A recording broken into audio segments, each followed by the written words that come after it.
Rosalie's POV. Napahawak ako sa ulo ko nang magising ako. Nilibot kong mata ko. Nakahinga ako ng maluwag dahil nasa kwarto namin ako. Bumangon ako pero nalaki ang mga mata ko nang bigla ko ng lamig kaya napatingin ako sa sarili. Lumaglag hanggang bewang ko ang kunot at wala akong kahit anong saplot sa itaas na bahagi ng katawan ko. Marahan kong sinilip ang ibang bahagi na natatakpan ng kumot at mariin ako napapikit nang makitang wala rin akong kahit na anong saplot. It means I am fully naked and only the blanket covered my body. Mabilis kong itinaas ang kumot at kinipkip yun sa kili-kili ko. Tatayo na sana ako pero biglang pumasok si Dustin. Seryosong mukha nito habang nakatingin sa akin. What happened? Naguguluhang tanong ko sa kanya. Bakit wala akong matandaan? May nangyari sa amin sigurado ako dahil may mga nakita kong ebidensya sa katawan ko at nagising akong walang saplot pero bakit wala akong maalala? Ang alam ko nagtalo kami at umalis ako para mag-alis ng init ng ulo. Tumawag si Melanie at niyaya ako sa bar pero hindi siya sumipot. Kinausap ko si Ray at nang aalis na ako, umikot ang ulo ko at wala akong maalala nangyari pagkatapos noon. Kokonti naman ang nainom ko pero bakit pakaramdam ko? Nalasing ako ng todo. You got drug. What? Did I get drug? By whom? Si Ray ba? He was the only one who offered me a drink. That jerk. Sabi na't hindi siya katiwa-tiwala. Who else? Your ex? He sounds bitter when he said the word ex. Yeah, I will kill that asshole. Once I saw his face again. Nanggigigil na saad ko. He was not unsincere when he asked sorry. I am aware of that, but he even tried to drag me. Siguro kung hindi dumating si Dustin, baka pinandidirihan ko ng sarili ko. You will not gonna see him again. Next time, don't go out alone. It's like trouble is always running after you. Wow, sorry ha. Sorry kung lagi na lang ako napapahamak dahil sa katangahan ko.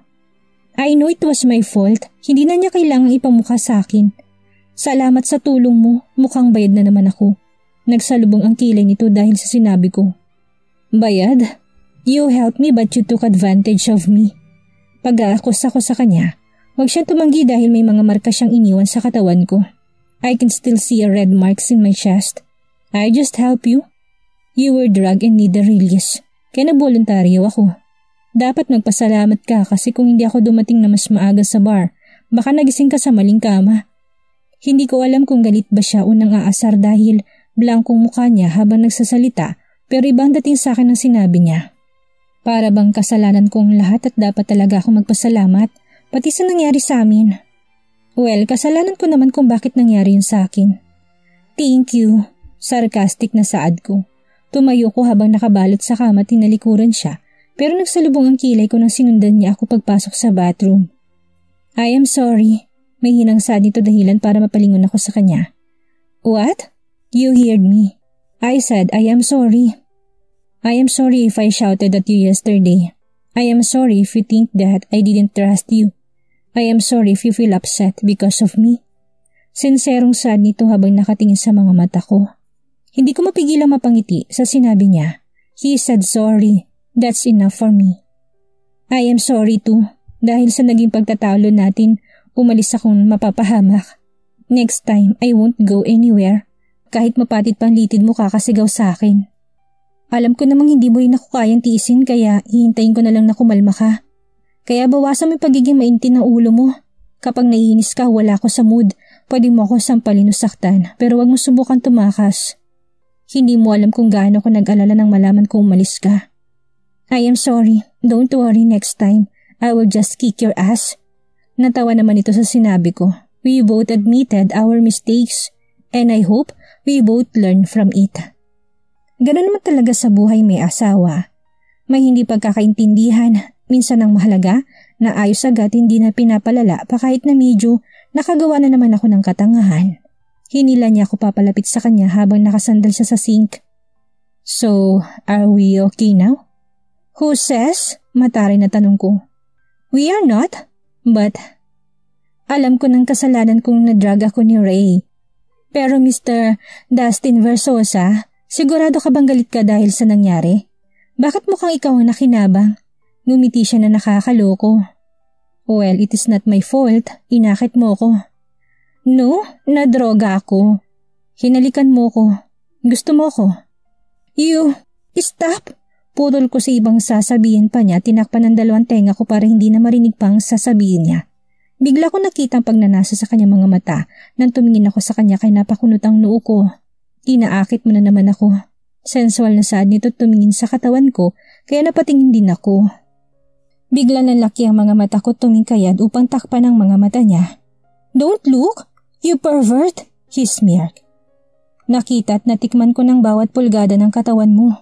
Mrs., hindi na kailangan pang itago. Shut up and get out! Utos ko sa kanya at mabilis na muling binalot ang sarili ko ng kumot. Kahit na nakita na niyang katawan ko, hindi pa rin ako sanay na ibilad to sa harapan niya. Don't you want me to join you? Lalabas ka o tatadyakan kita? Naasar na saad ko sa kanya. Tinaas nitong 2 kamay bilang pagsuko. Relax, I'm just want to help. Maybe you need someone to scrub your back. I can give you a hand. Hindi talaga niya ako tatantanan. Kaya kinuha ko isang bottle ng shampoo at inihagis sa kanya. I will count 1 to 3 if... Hindi ko na natapos ang sinasabi ko dahil mabilis itong lumabas. Nakahinga ako ng maluwag. Akala ko mangungulit pa talaga. We are okay now but he never stopped pissing me off. Inalis kong blanket na nakabalot sa akin pero hindi pa ako nakakahakbang nang muling bumukas ang pinto. Don't you really want me to join? Muli kong dinampot ang batal na hawak ko kanina at binato sa kanya pero mabilis niyang naisara ang pinto kaya doon ito tumama.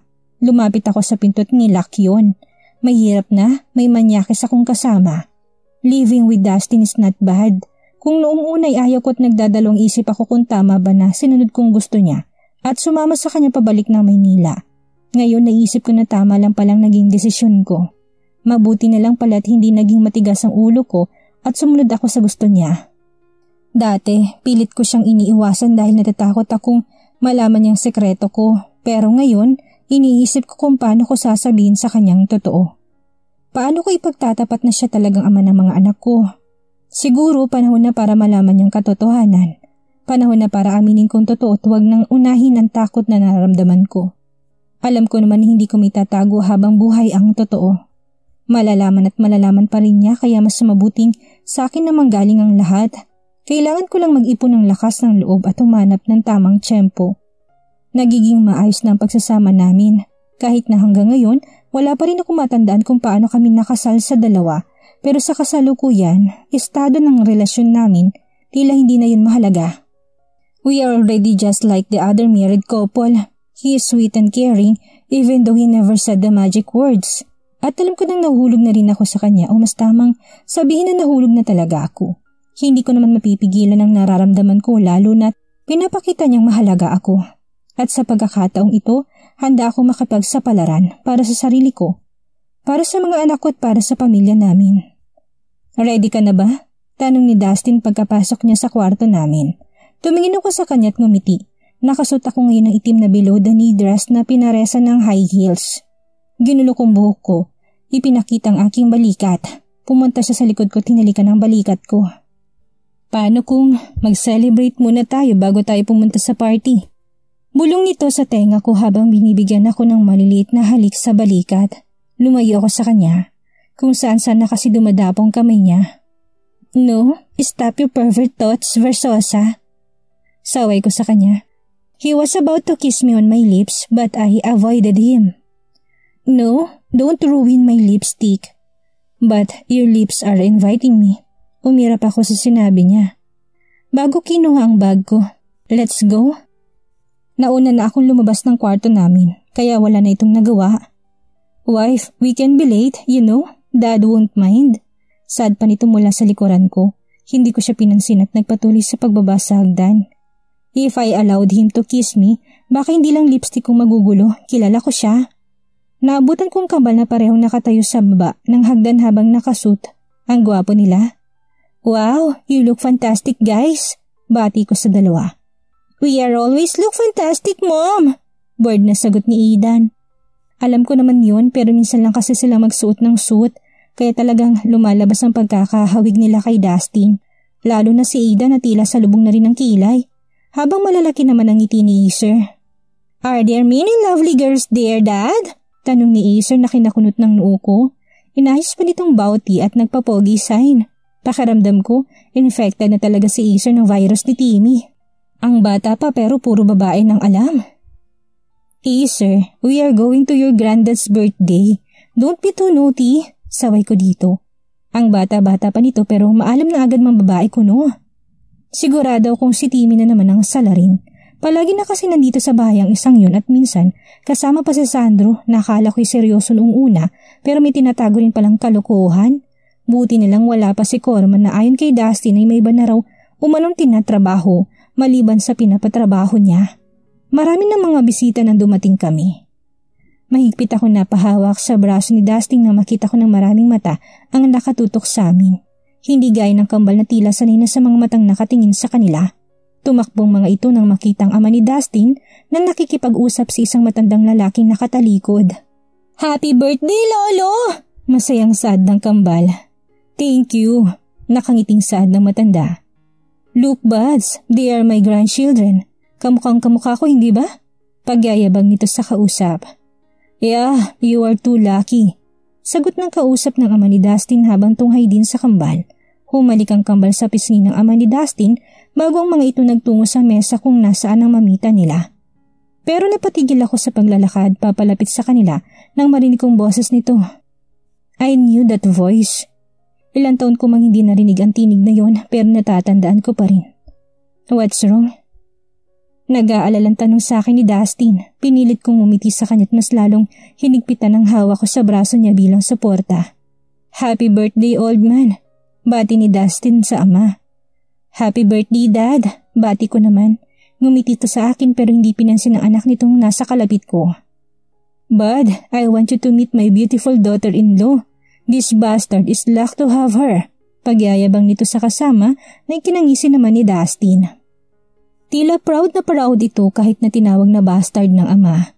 Tumingin ako sa lalaking kausap niya sabay kami hindi nakaimik na magtama ang aming mga mata. He looks older than the last time we saw each other. Nanatiling linya sa noon nito at mas marami ng puting buhok nito pero nanatili pa rin ang otoridad sa mukha nito. "Hello, sir." "Rosalie?" Gulat na saan nito. "It's nice seeing you again, Mr. Gutierrez. I used to call him Tito but the moment I found out that Ray is cheating on me, I also cut my ties to his family. I didn't know that your son married my son's ex." Maangas na saan nito. Nakita ko kung paano sabay na dumilim ang mukha ng mag-amang Versosa dahil sa tura nito. "Well, it just happened that Dustin is best choice compared to your son. He is more successful and capable. As a woman, of course, I would choose him." Nakangiting sagot ko. Kung balak niya ako insultuhin ng harap-harapan, hindi ko siya uurungan. Pareho lang sila ng anak niya na may tinatagong yabang. Tumingin ito ng masama sa akin, mukhang hindi niya nagustuhan ang sinabi ko. "I heard before that your dad disowned you. Is it true? And where did you get that news, Gutierrez?" "Hindi ko alam na may pagkasismoso ka pala." Sabay-sabay kaming napatingin sa nagsalita. "I saw Dad with Ate Zora." Nakangiti si Ate Zora pero masama naman ang tingin ni Dad kay Mr. Gutierrez. Tila naglalaban ang mga mata ni Dad at Mr. Gutierrez. "I am not aware that he is also invited to the party. My father is now in front of me but he never pay a glance with me." "Balae!" Masayang saad ng ama ni Dustin. Nagtataka na patingin naman ako kay Ate Zora pero kumindat lang siya sa akin. I didn't know that Dad is invited at mas lalong hindi ko inasahan na ipagtatanggol niya ako. More of that, Dustin's dad calls him Balae. May mga nangyari ba na hindi ko alam? Bakit parang close na close sila? "Excuse me, Mr. Gutierrez, I am just going to entertain my Balae." Saad ni Mr. Versosa Sr. Bago inayan ng dad ni Dustin si Dad na maupo sa isang table na may mga nakaupo din mga prominenteng negosyante. Nakita ko naman ang galit sa itsura ni Mr. Gutierrez bago sila umalis. "Ate," tawag pansin ko sa kanya. "Hi sis, you look gorgeous today." Sad nito't niyakap ako. Tumingin muna ito kay Dustin na nakahawak sa likod ko bago muling nagsalita. "You cough a shark?" "Ha?" Ginuso nito si Dustin. There are many fish in the sea but he is not just a fish. He is a shark? Natawa naman ako sa sinabi nito. I'll take that as a compliment, Mrs. Aragon. I like the Mrs. Aragon, my dear brother-in-law. I was lost. I feel like they know each other. Base na rin sa paraan ng pag-uusap nila. Tila ba may nangyayari sa paligid ko at ako lang talagang walang alam. Ate excused herself and greeted the girl. Pakiramdam ko hindi lang birthday party meron ngayon kundi party for the rich. Lahat kasi ng mga nakikita ko'y puro galing sa alta syudad.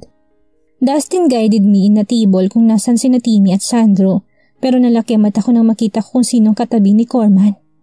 Marcelina? Masayang sadkot na upo sa tabi nito. Rosalie! Nakangusong balikbati nito. Mukhang bad trip ito pero malaki naman ang ngisi na lalaking nasa tabi nito. Anong meron?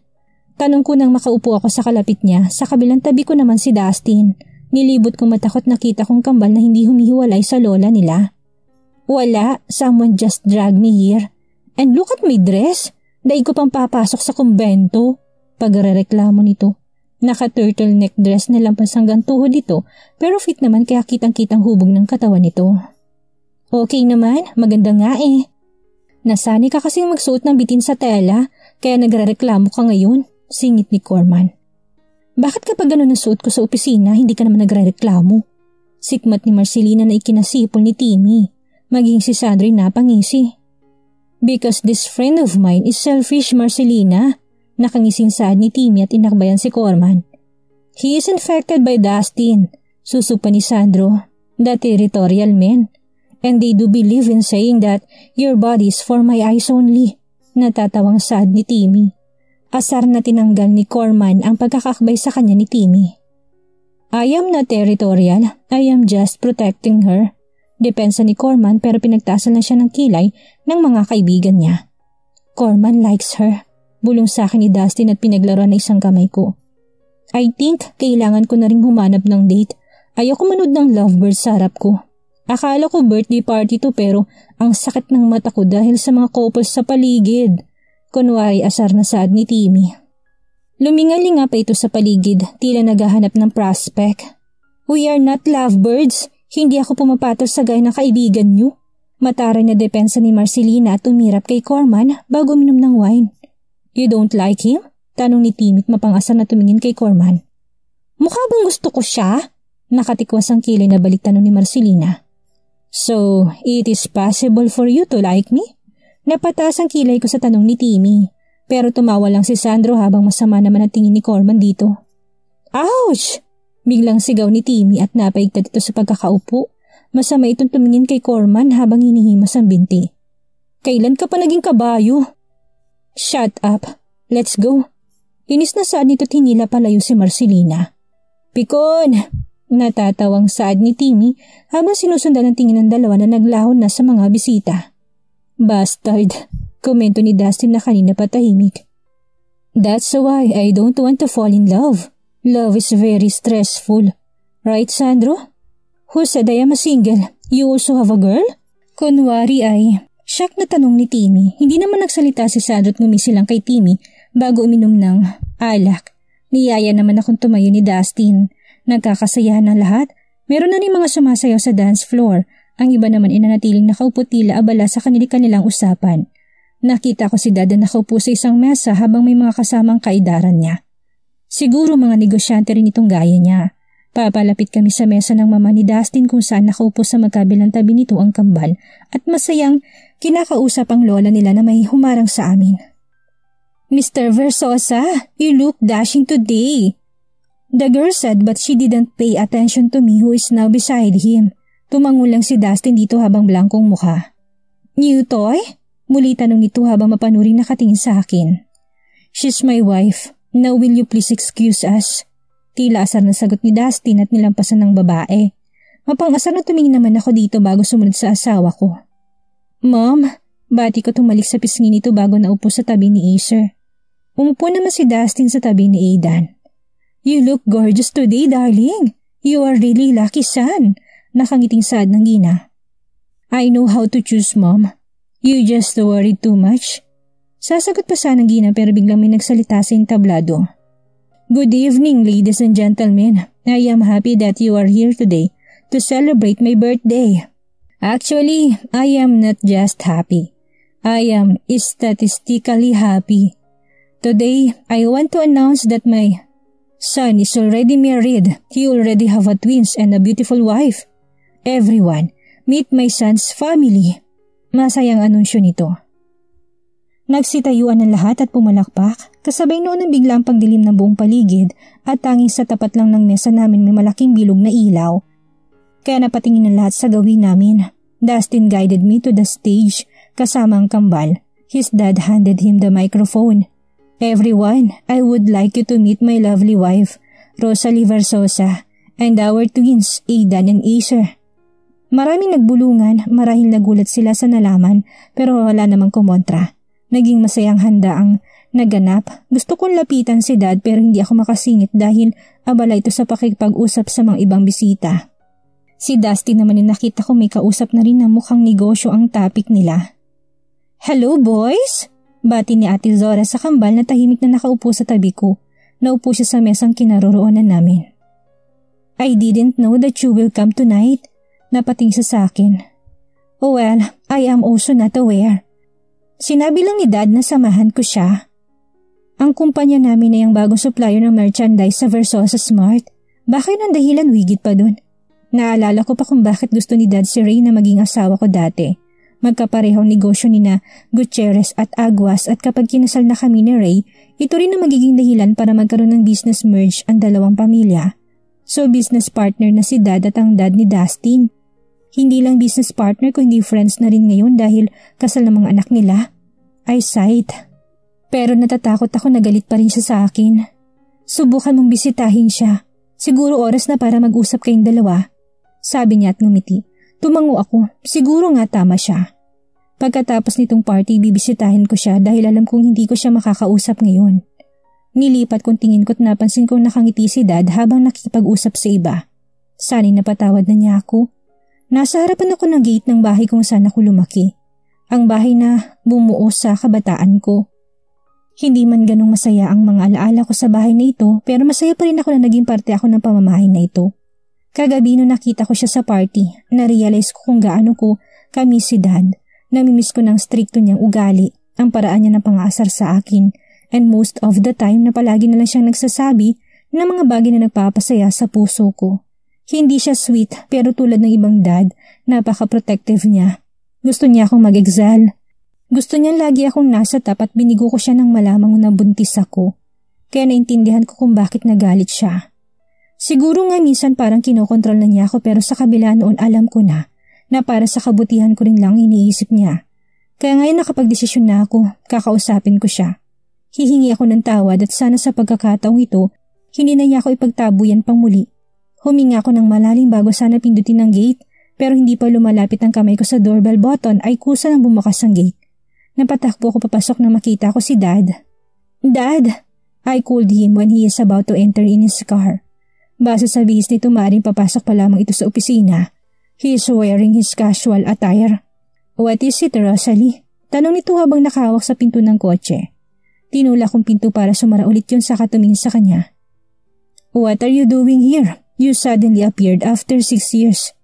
Dad, I'm sorry. Tumingin ako sa mga mata niya pero blanco yun. Wala akong makitang emosyon kaya hindi ko mabasang kanyang reaksyon. Are you still angry with me?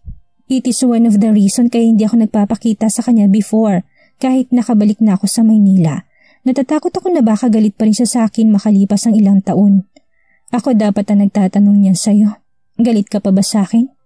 Kaya pala hindi ka nag-abalang umuwi. Well, hindi kita masisisi. Masyado akong naging harsh sa'yo. Pinalayas kita sa bahay. Biglang tumulong luha ko sa sinabi niya. Umiling ako. I hug him.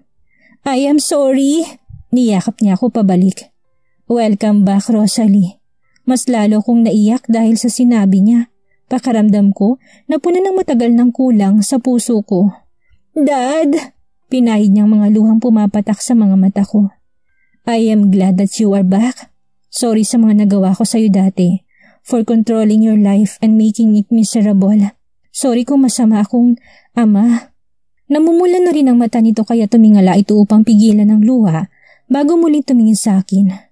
Dad, mapapatawad mo ba ako? Bibigyan mo ba ako ng pagkakataon na itama ang lahat? I'm sorry kung kailangan mong mahirapan sa buhay dahil sa akin. Ngumiti ako sa kanya kahit nalalabo ng mata ko dahil sa luha sa aking mga mata. Dad, ako dapat ang mag-sorry. Binigo kita. Nabuntis ako na hindi kasal.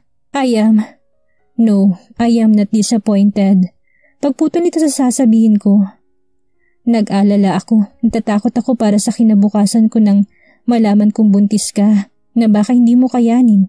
Pakaramdam ko hindi kita naprotektahan. Nakalimutan ko na bilang ama, dapat akong una mong naging karamay. Pero pinagtabuyan pa kita. Hindi ko kasi alam kung paano tatanggapin ang nalaman ko noon. Natatakot akong maulit ang mangyari sa nanay mo. Naintindihan ko siya, alam kong nangyari kay mama. Hindi siya namatay dahil sa sakit, pinatay siya dahil pinanganak niya ako. Sekreto lang namin ni Dad, hinawakan kong kamay niya upang pagaanin ang pakaramdam niya. Dad, let's forget the past. Nandito na ako. Nagbalik na ako, kaya sana okay na tayo. We will just be okay if you promise me that you will not gonna live again. Nadala lang ako ng galit ko noon, tinutuo mo naman. Parang nagtatampong sad nito kaya napangiti ako. I miss you, Dad. I miss you too, Rosalie. I hug him again before my tears fall. I am home, my first home. So, we should celebrate? Sabay kami napatingin sa nagsalita. It was Ate Zora, smiling widely. Mabilis siyang lumapit sa amin at yumakap din. Natawa na lang kami dahil sa kanya. I am happy that you finally back, Rosalie. Thanks to your husband. Nakangiting sad ni Ate Zora na maghiwalay kami sa pagkakayakap. Ha? Ano naman ang kinalaman ni Dustin sa pagbabalik ko? Alam kong siyang nagpumilit na bumalik ako sa kanya sa syudad pero bakit pakaramdam ko may iba pa. Ate acting like he is zipping her mouth. Kinausap lang niya ako and asked my blessing. Your husband is a good guy. It is just a little bit proud but I can sense na mahal ka talaga niya. Sabi ni Dad. Kinilig ako sa sinabi ni Dad pero hindi ako sigurado. Dustin never said the magic words but I know he cares for me. Hindi na ako magugulat na kilala niya si Dad or alam niya na itong ama ko. He and his dad know how to get the information they want. Madali lang sa kanilang malaman ang lahat ng gusto nilang malaman. Dad didn't go to office. Instead, bumalik siya sa loob ng bahay na kasama na kami ni Ate Zora. Rosalie! Hindi makapaniwalang sad nito habang nakatingin sa akin. Nanay Belen! Masayang sad ko't sinugod siya ng yakap. Isa siya sa mga na-miss ko ng gusto. Saan ka ba nagpuntang bata ka? Bakit ngayon ka lang ulit nagpakita? Naluluhan tanong nito. I am sorry po, pero wag na kayong mag-alala. Okay na kami ni Dad kaya hindi na ako aalis pang ulit. Sad ko tumingon kay Dad. Dapat lang, matigas lang ang ulo niyang tatay niyo pero mahal naman talaga kayo niyan. We know that, Nanay Belen. Dad is not sweet but he is still the best dad for us. Singit ni Ate Zora at yumakap sa braso ni Dad.